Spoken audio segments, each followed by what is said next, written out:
Right, then we'll start.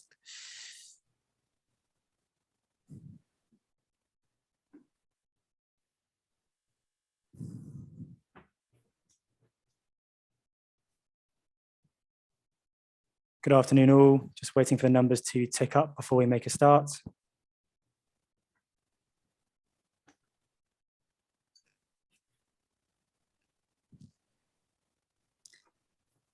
We'll give it a few more minutes, or 30 seconds or so, and then we'll look to make a start.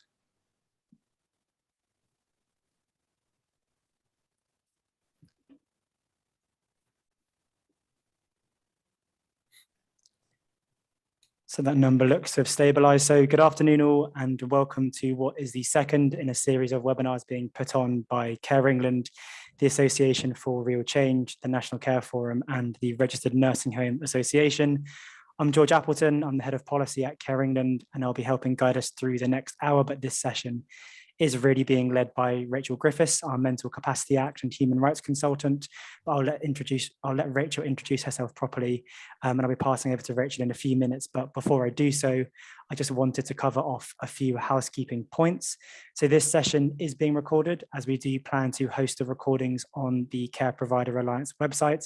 So those who aren't able to attend today can watch the session back. We'll be uploading the recording from our home care session, which we held last Monday, very shortly. So watch out for that if this was a session which you missed. The slides from this presentation, as well as the home care session from last week and the supported living and extra care session being hosted next week, will also all be hosted on the CPA website. This session will last around 1 hour, with approximately half of that time being dedicated to a presentation led by Rachel, followed by around 30 minutes for a Q&A session. You will see at the bottom of your screen on the Zoom ribbon, there is both a chat and Q&A functionality. We would really welcome and encourage you to all pop your name, organization, and position into the chat function and introduce yourselves, so we as panelists can get a better sense or feel for who we have with us today. Also allow you as participants to get a sense as to the colleagues within this meeting today. But also, and perhaps more importantly, for your own benefit, we would really encourage you to add your questions for Rachel into the Q&A function. As mentioned, we want to spend around half of the session engaged in a Q&A, and this is really an opportunity for you to have your questions answered. So as Rachel is running through her slides and presentation, please do add as many questions as you wish to the Q&A function, and we'll come to these in the second half of the session. We will endeavour to answer as many of your questions as possible, but we'll also be producing a Q&A document after the webinar, which will be distributed to all attendees and hosted on the CPA website. Finally, there is a workshop being held next Monday for extra care and supported living services. So if you have any of those services within your portfolio and want to understand what the changes mean for you, we would very much encourage you to sign up to this webinar or workshop. I think that's enough from me at this point. So now I'll hand over to you, Rachel, to take us through the next 30 minutes. Thank you very much indeed, George. Hello, everybody. I've been involved in getting liberty protection safeguards as far as it's got so far, for it feels like about a century. That doesn't mean that I know everything about it, because so far I still think there isn't anybody who really could say that. So we're all on a bit of a learning curve.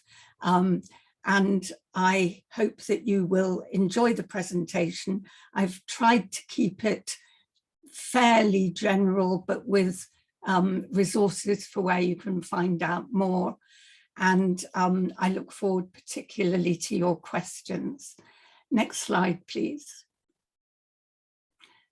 So this is what we're going to look at today. It's the basics of what's going to happen, what it means to you. And I think very importantly, what we can start doing now, because I think there is this kind of urge not to leave it all till the last minute. And then we're going to end up with the reasons not to panic and the resources. Next slide, please. So this is the real headline of it.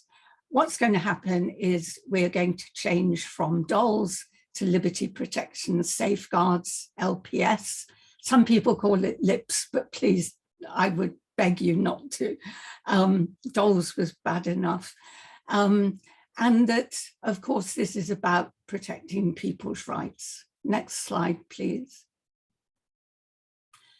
You, in particular, in this audience, probably don't need this reminder, but some of the people that you come across undoubtedly will. This only applies to people who lack capacity. It's part of the Mental Capacity Act, and it's always about decision and time specific decision making and the capacity to make those decisions.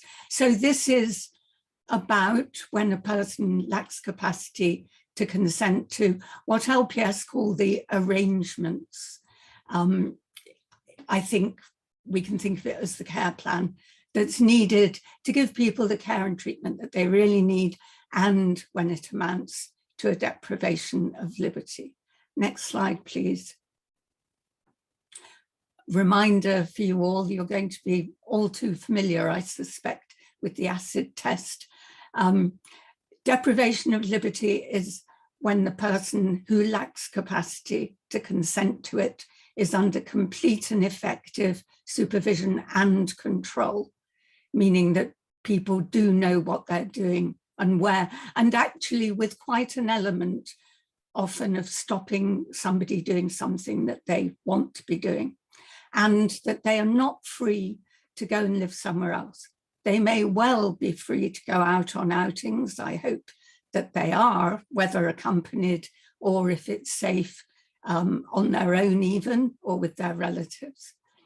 And the basis of understanding the acid test is to see that it applies in the best of care.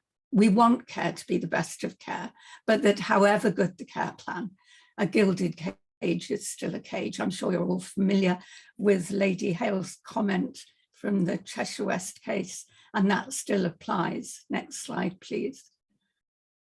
That's my gilded cage, in this case with the bird having as much freedom as possible to fly away from it. Next slide, please.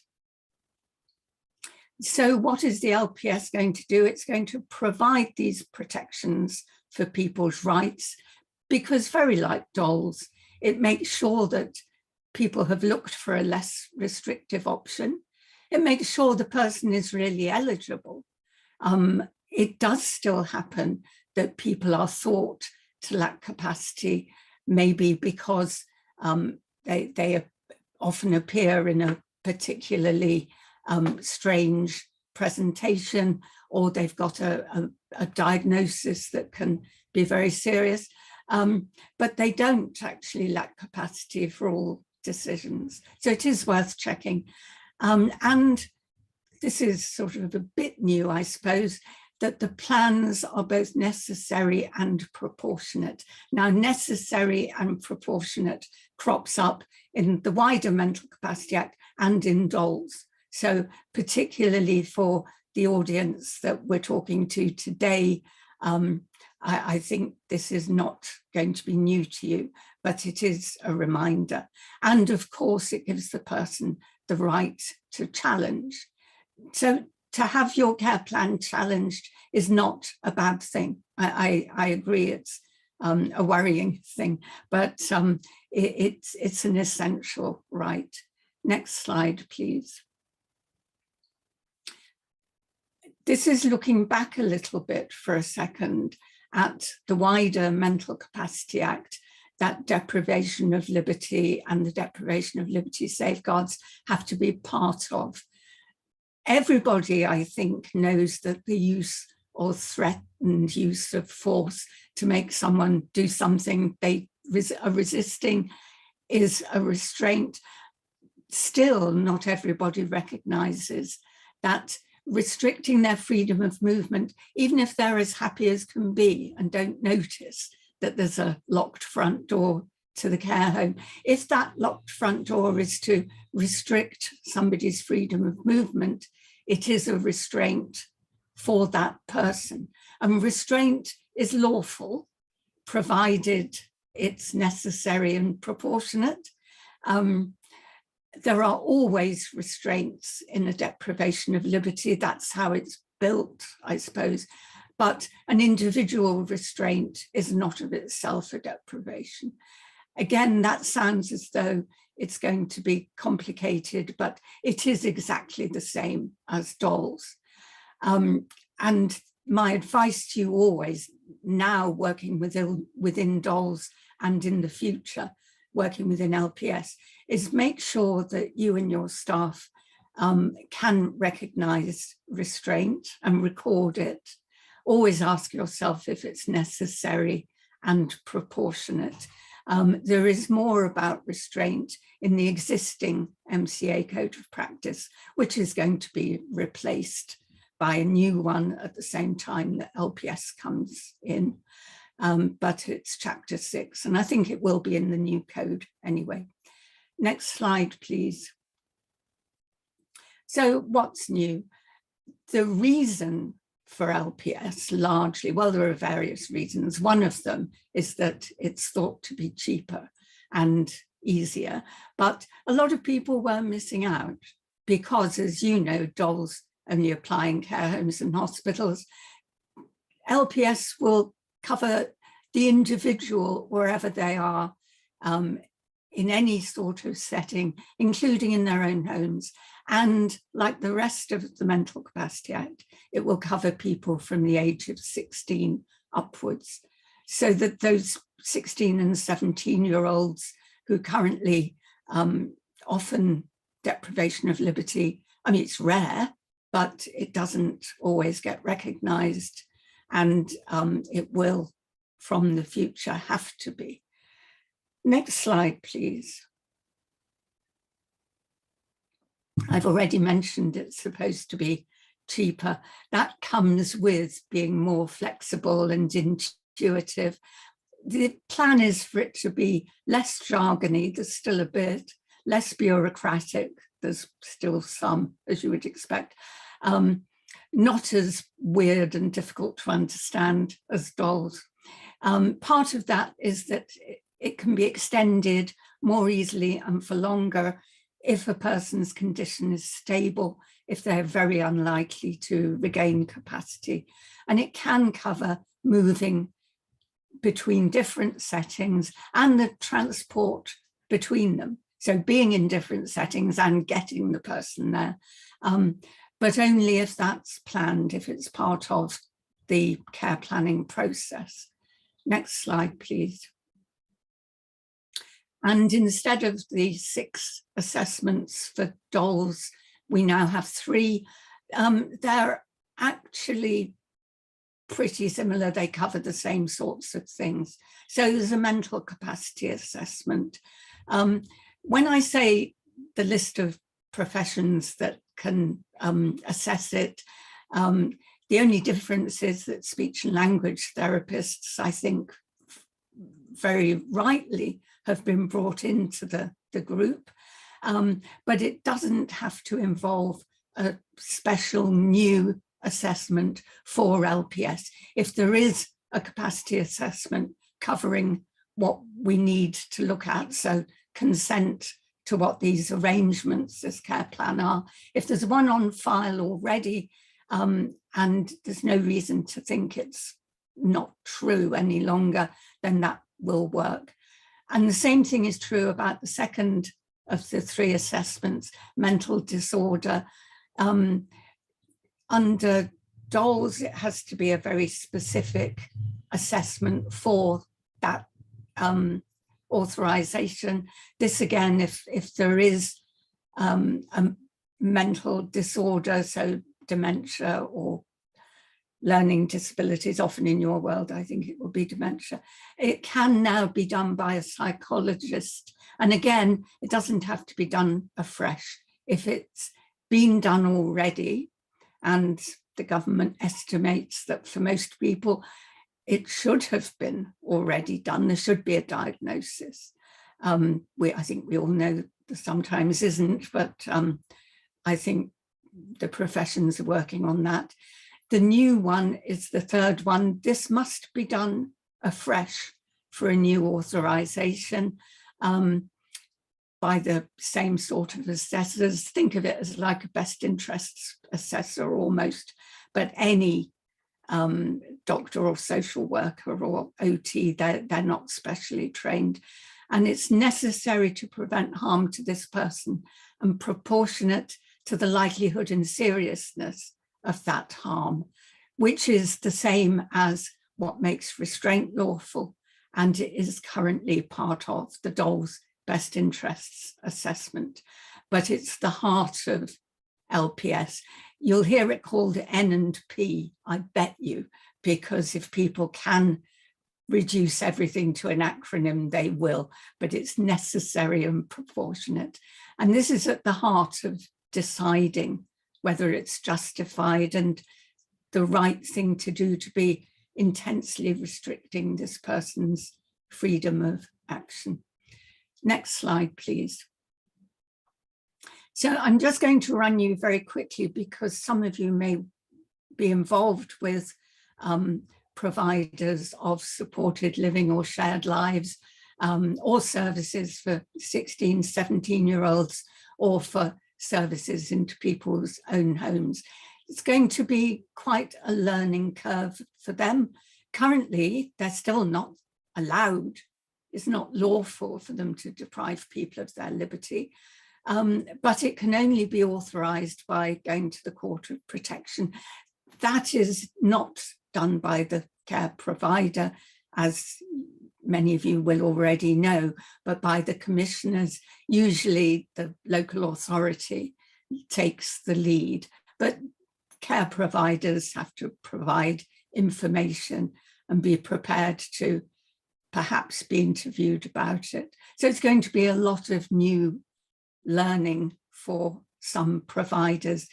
Neither they nor you, no care providers, in other words, will have to arrange or carry out assessments or authorisations.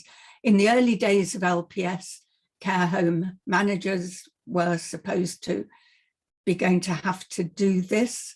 That has been dropped for the time being. It's actually written into the law, but the government has said it's not going to be implemented right now.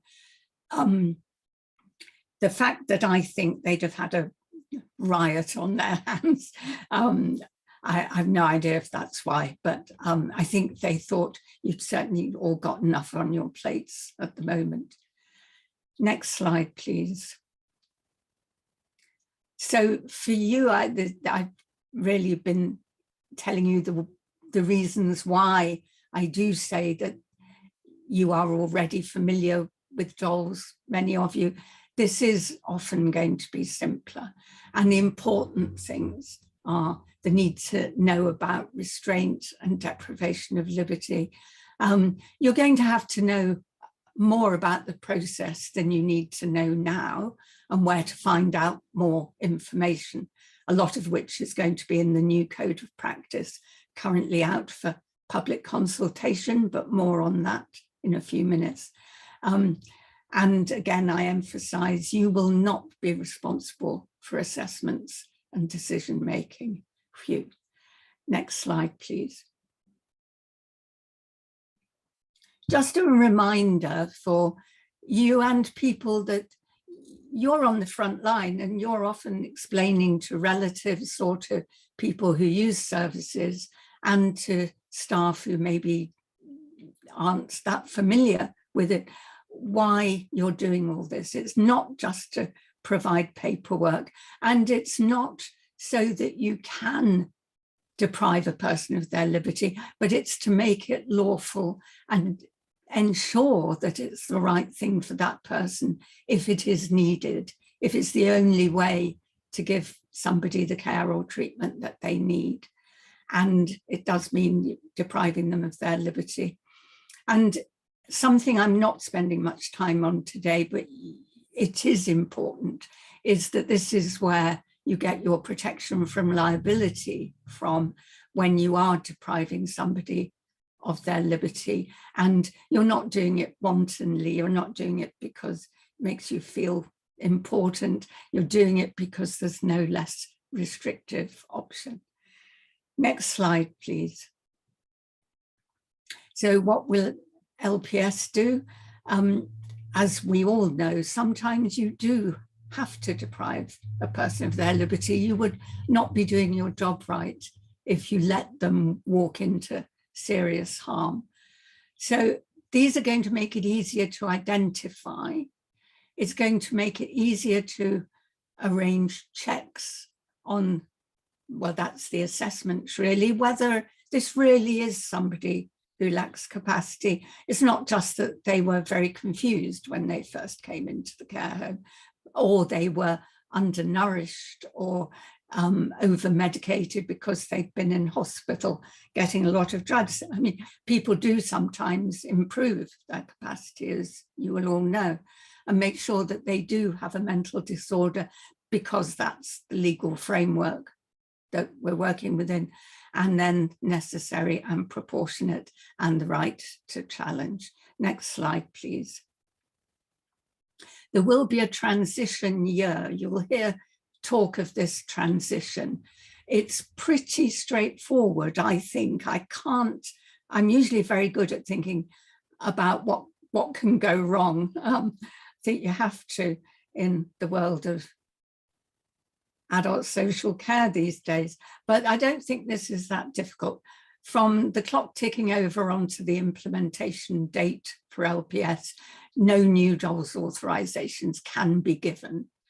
Anybody who's already on one will stay on it unless it gets challenged until it expires, which might be as long as a year, but can't be any longer because it just can't. That's the law.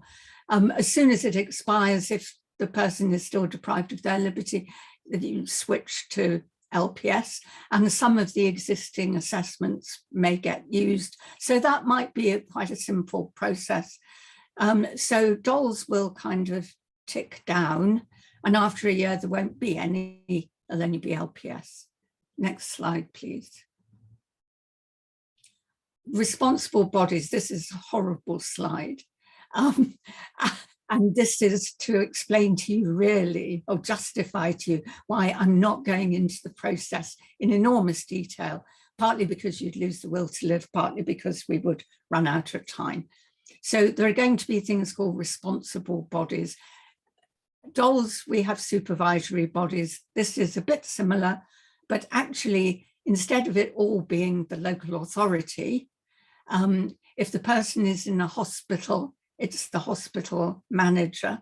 So the hospital would grant the authorization. If a person has NHS continuing healthcare, the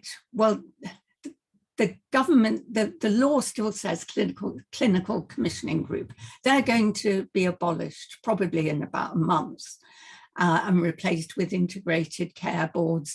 But that integrated care board, which doesn't yet exist, will do what the CCG does now. Many of you may have people who are deprived of their liberty and are under continuing healthcare. If so, their responsible body will stop being the local authority and will become the CCG. And for everybody else, the kind of backstop, and for all care homes and all community settings, and for independent hospitals, it will be the local authority. I've put in brackets what happens in Wales, because you people in Wales, it's easier for you in that it's staying pretty much the way it is now. So that's, it's not got more complicated for you, but in a sense it has in England, despite the wish to make it simpler. Next slide, please. So now, less rule-based. Anyone can say, I'm not sure if this person is deprived of their liberty, and they can tell, I've put RB, that's short for responsible body. So under LPS, under DOLS, the care home has to refer and ask for the assessments. Anybody can do it. And there are not supposed to be particular forms to refer on. However, forms are currently about in the system being looked at. So there might be a form, but it won't be essential. Can last up to 3 years if everything is going along and nothing serious is changing, can cover a person moving. They can be in their own home, they can go into respite, they can go to daycare, they can go to a hospital for a planned stay, but not an emergency, and it would all be covered. So even though the local authority will probably be the responsible body in general, the person can go into a hospital for a short stay, and it won't mean that everything has to fall and be replaced. And as I've mentioned, we can use existing assessments. And care planning is supposed to include LPS from the start. So that will be a great step forward. By the time you're involved, people should know, the social workers or whoever, should know if this person is likely to need an authorization and start planning towards it. The urgent authorization is going to vanish. Instead, there are some other mechanisms which I'll come to in a minute, but they give you protection from liability like the urgent authorization does. Next slide, please. So these are the bits that might be a bit new. The integrated care board taking over from clinical commissioning group if a person is on continuing health care. If a person's main care, I said if they were in step down to a care home, it would stay perhaps in the hospital. It might do, not forever, probably. If the person then stops in the care home, obviously it will have to change. And that's between the two responsible bodies, the trust running that hospital and the local authority. If a person is cared for at home, if they come in, there could be an authorization. If the person's at home, it would be the local authority. Almost certainly, I think, would be the responsible body. And they come to you maybe for daycare or for respite. I said they can cover it or not, plus transport, because maybe the person is deprived of their liberty in one of these settings and not in others. So you have to look at the person and their care plan. They may be deprived of their liberty at home because there aren't enough staff at home, and there's enough staff where you are that the person has a lot more freedom. But ultimately, it's not up to you to decide. It's just up to you to not be phased when you get different sorts of authorizations coming your way. Next slide, please. Right, I mentioned the urgent authorization is going. There are 4 conditions. I've put section 4B because I've tried to avoid legal jargon and scary bits, but again, you'll hear this. If the purpose is to give life-sustaining treatment or do a vital act, which is defined as preventing severe deterioration of the person's condition. Well, a lot of people who come into care settings from their own homes, you would think that just the basics of care are going to be vital acts, keeping them warm and fed and clean and comfortable and not scared. I'm not sure yet what the wider, how far we can push that. But I don't want you to worry about it, because you will be protected anyway, because if in any doubt, call the local authority responsible body and push it onto them. So the second condition is that it's necessary that you do what you're doing, which may involve locked doors and further restraints that amount to a deprivation of liberty. The decision maker, who may be you, let's assume it is, because you're giving care rather than medical treatment, the decision maker, you believe that the person lacks capacity to consent.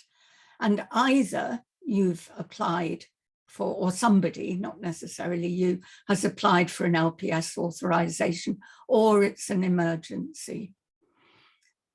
So it's getting rid of the urgent authorization because, as you know, a lot of them just withered it meant that the assessments for the dolls should have happened within 14 days. It hardly ever does. Well, in some settings, in some areas, it hardly ever does still. So this is good. It covers the same sort of thing. What do you do while you're waiting? And there are no legal timescales in LPS either, very, very few. So it has to be reasonable. And there are timescales like dolls, 21 days suggested in the code, but they're not legally binding.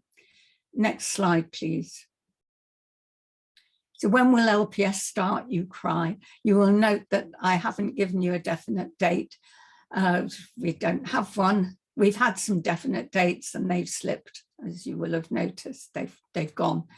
Probably not before autumn of next year, maybe early 2024, because as you will see on the next slide, time for training, thank you very much, Joe, time for training is built in to this government timeline. We are currently still in the first bit, spring to summer 2022. The public consultation ends on the 7th of July.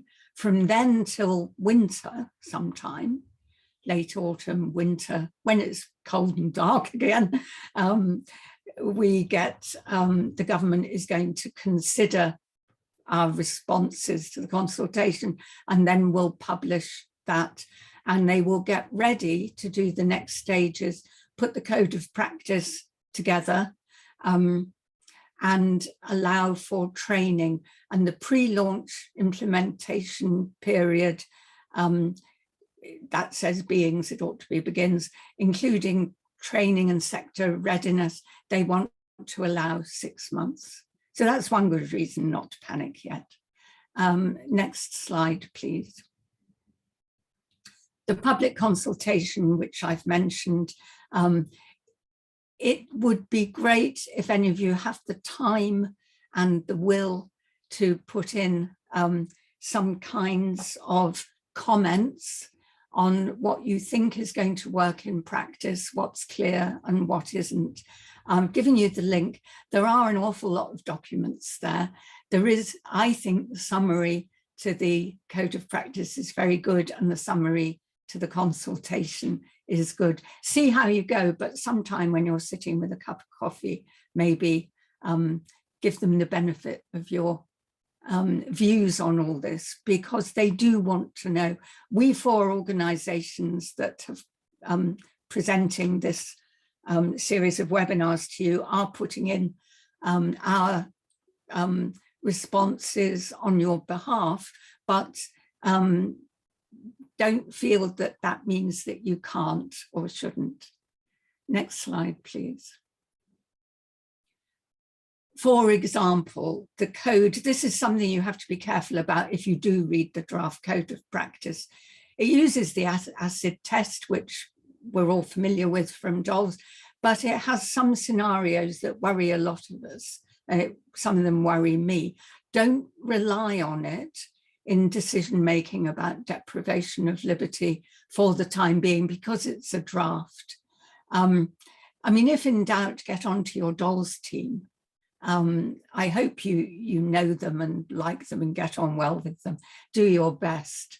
But ultimately, the decisions about what is the deprivation of liberty are not yours. It's currently the supervisory body, and it will be the responsible body, probably the same people, I warn you.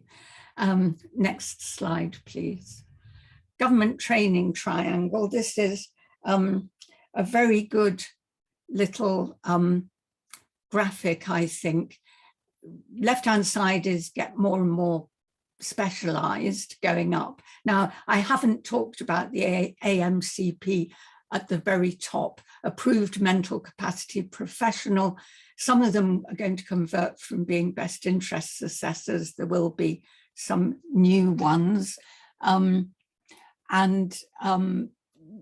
These are all things that we don't really have time to cover in this. The important thing is that it's A and B, which are your your levels that you'll have to think about. There's awareness raising, which by attending today, you're making a very good start. And B is identification, knowing when a person might be deprived of their liberty and knowing who to contact, which will be the responsible body. So again, this is part of not worrying. You won't be doing the technical bits above, and the IMCA is pretty similar to DOLS, the Independent Mental Capacity Advocate role. Next slide, please. These are what you can do to be ready. Keep the 5 principles at the heart of your service. I've written them out here. They are the legal basis for all health and social care for people who might lack mental capacity, but I'm not going to read them out to you. You'll get these slides later. Next slide, please. So you'll realize I keep banging on about working within the Mental Capacity Act, always looking for necessary and proportionate. Start collecting assessments. It'll not help you specifically, but it'll make you very popular with the LPS responsible bodies. And when the time comes, look out for and join any local implementation groups. It's worth so much. Get your feet under the table at the very beginning before implementation. And there will be implementation groups, but it's too early as yet. Next slide, please. These are some resources that I've given you, including the Welsh regulations, which you can tiptoe past if you're in England and don't have to deal with the Welsh system. Next slide, please. This comes back all the time to remembering why we're bothering with all this. The person is at the very heart of it. LPS surround them and protect them as part of the wider Mental Capacity Act, which does that. And then the whole of the Mental Capacity Act really is human rights for people who are vulnerable and might lack mental capacity. Next slide, please. So this is the don't panic slide. It is going to be simpler. It is going to be more intuitive and less bureaucratic, and it's going to protect more people. So the ultimate aim is a very worthy one, I think. Next slide, please. And this is where we turn over to you. George, I saw you sent me something, but I haven't read it. No, don't worry, Rachel. Thank you all very much for sticking your questions into the Q&A function. We do only have 20 minutes, so I am conscious that we may not get around to answering everybody's questions, but we are taking notes of the questions and we'll look to answer them in the subsequent Q&A document that we'll push out after this. So, Rachel, I'll just come to you in the interest of time. This one's from Jane Dale. If DOLS applications have not yet been authorised by the local authority, would we be expected to submit a new LPS application? Yes, if you've not, no. My view is that if you have submitted a request for DOLS authorisation and it's sitting there in that dusty cupboard with the rest of the backlog, it would be friendly to remind the local authority LPS team that they've got it, or the DOLS team, during the implementation process before we do the switch over. But it won't be up to you once LPS has started. You might be the best person who knows that this person is deprived of their liberty. You would hope that there would be a little bit of fact-finding going on within what's currently the DOLS system will turn into the LPS system. I think the answer is be prepared to be helpful where you can, but if I've understood your question right, you will not carry the major responsibility. Remember that all you might be expected to do would be to make a phone call. I mean, log it for the sake of showing CQC that you've done your bit to the new responsible body saying you're sitting on DOLS requests for this person, can you switch it? But I think that should be bottomed out before the go live date. Thanks very much, Rachel. There are several questions in relation to responsible bodies. So the first of which, this is from Michelle, who would be the responsible body for a nursing home resident fully funded by CHC? And second question relates to who would be the responsible body if the individual is part CCG and part social care funded? I can tell you that. Don't feel that you have to learn all this. Chapter 14 of the draft code of practice lays it out and is quite clear, I think. So I'm just going to parrot at you what I learned really from reading that. If a person is funded by continuing healthcare, then so it is CHC funding, then the responsible body will be the Integrated Care Board, which doesn't exist yet, but is going to take over from the Clinical Commissioning Group. If a person has some NHS funding, but it's not continuing healthcare sort of in total, but they have some NHS funding and they are in a care home, it is most likely that the responsible body will be the local authority, and they are the people to push your questions towards at that point.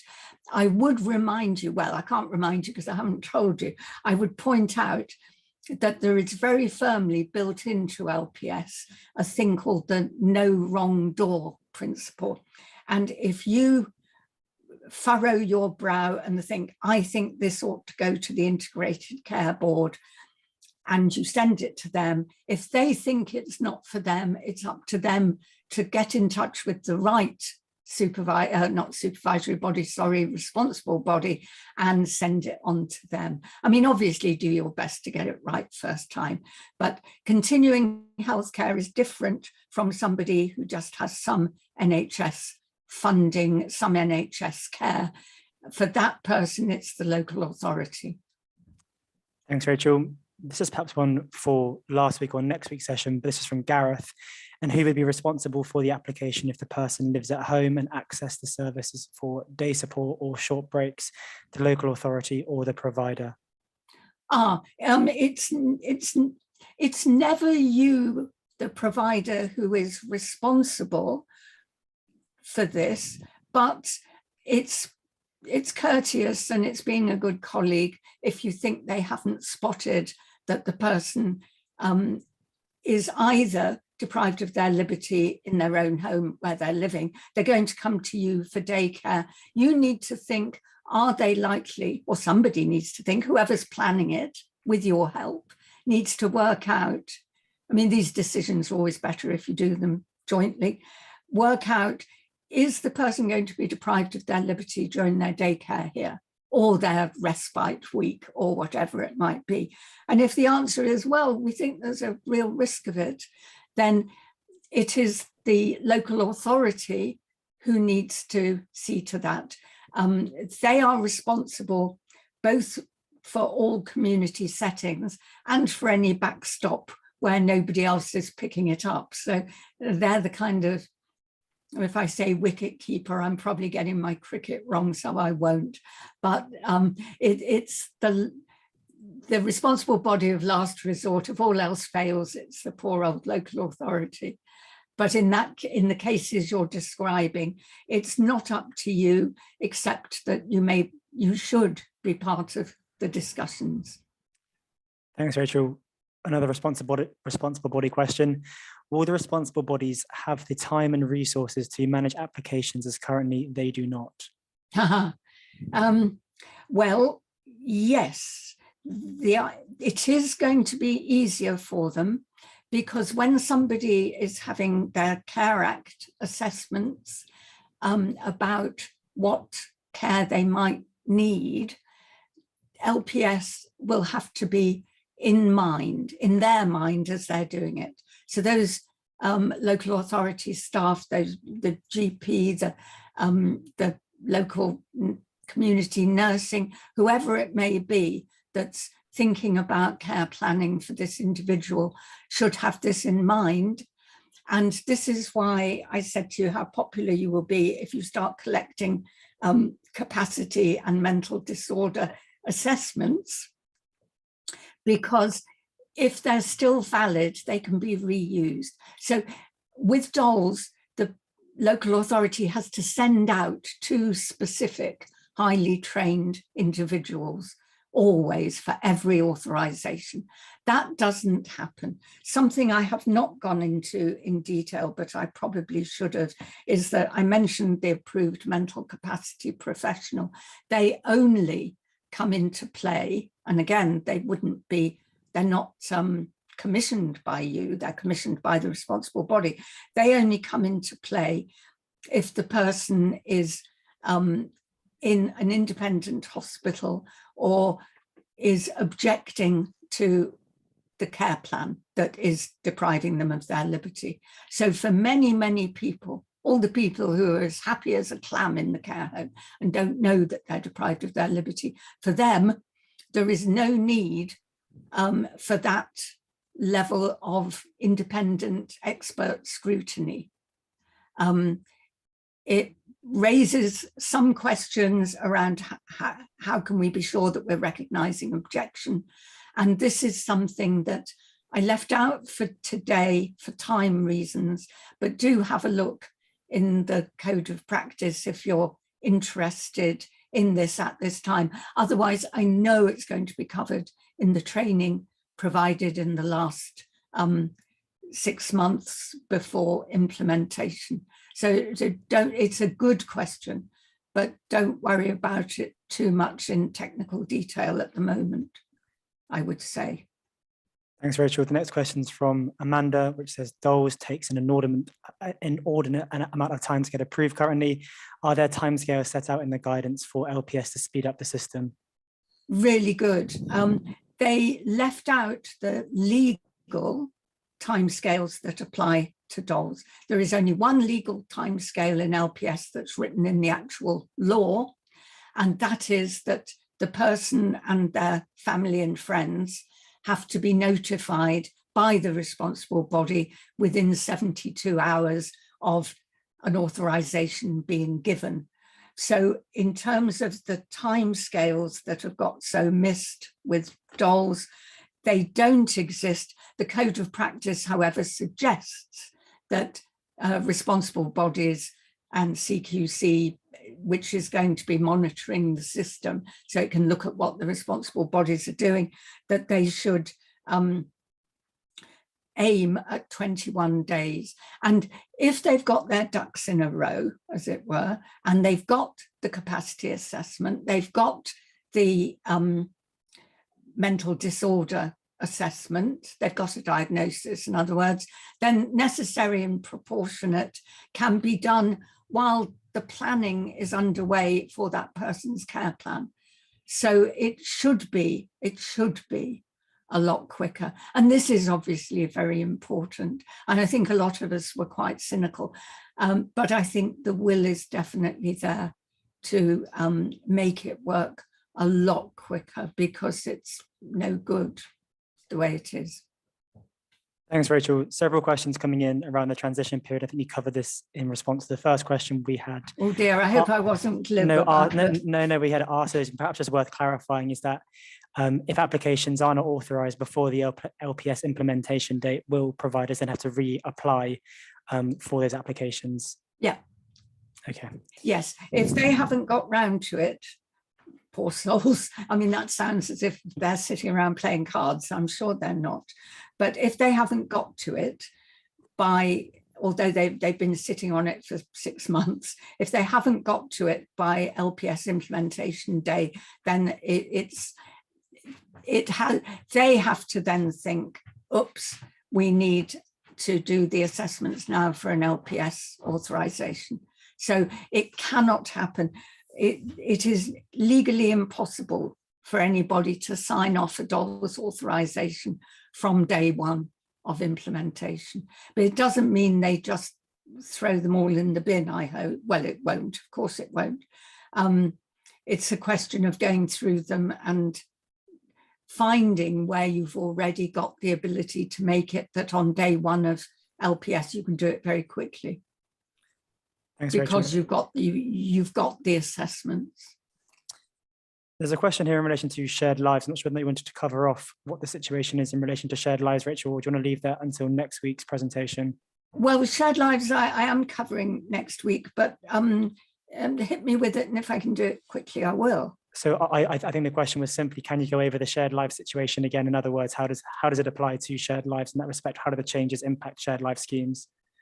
Well, one of the cases in the Cheshire West judgment was a person in a shared lives living with somebody. She called her foster mummy because she'd lived with her from when she was younger. And you are not allowed to deprive people of their liberty in shared lives now. So if somebody is, it ought to be going to the Court of Protection taken by the Commissioner. It will be, the responsible body will be the local authority for a shared lives scheme. It's going to alarm some shared lives carers simply because it's new to them and the language is new to them. And my hope and my belief is that the training will lead them by the hand through understanding it. And again, there will be the assessments. So it will be fairly straightforward. Thanks, Rachel. There are a few questions about funding, but I'll sidestep those for the time being, as I think you've answered funding-related questions in previous answers. So one in relation to learning disabilities, and in the field of learning disability, the assessment of the person's LD is usually historic and there is no actual assessment available. Will this need to be redone? No, not. I was a learning disability social worker myself, and I was very involved with the assessments. And I'm aware that for a learning disability to be diagnosed, it has to be almost always, I think, diagnosed before the age of 18. Those assessments are of matters that will not change. It's structural issues in the person's brain. So no, they won't need to be redone. There may be very rare situations where, to make sure that you're protecting the person's rights, you would want it to be redone maybe by the learning disability psychologist or a psychiatrist, but I can't think of them myself. Thanks, Rachel. Do you have any recommendations for training or resources on recognising restraints, which detail more than the obvious restraints, please? Or will this be in the government's planned training? It will be in the government's planned training. I think in terms of recognising restraint, so where we are now and where we are really day to day, you might look on Sky, you might look on Skills for Care. There are resources there. Resources on, also you can, there's a programme on Health Education England, which I know because I actually wrote it, which goes through the Mental Capacity Act in great detail over 11 sessions, short sessions, bite-sized sessions. You are supposed to be able, anybody is supposed to be able to access those. I'm not sure how much it works, but it's probably worth a cop. My advice would be to try and access these free government funded provided training mechanisms. The other thing that's very useful, I'm aware it's going to be replaced, is the existing code of practice. It's a very good training resource, in my opinion, for certainly on things like restraint. Thanks very much, Rachel. This is a point of clarification. So did you allude to the fact that the CQC will continue to be informed by the provider when the LPS has been authorised? Please, could you confirm? I'm not sure that you have to do that anymore. I will answer this question in great detail, or I'll make sure I'm right when we put out the, after the 3 sessions, so after next Monday's session, we'll put out a Q&A document covering all the questions asked over these 3. That's right, isn't it, George? That's how we're going to do it. But my understanding is that as now the local authority has to notify and it has to do annual returns, that's going to continue. I am not certain. I don't believe that you have to notify CQC about LPS authorizations granted, but I will check it. It would, I worked for CQC as their mental capacity act lead, and I thought it was a complete misunderstanding of the system that they asked you to do that. It was because they thought a DOLS authorization was a bad thing. Instead, it's a very good thing.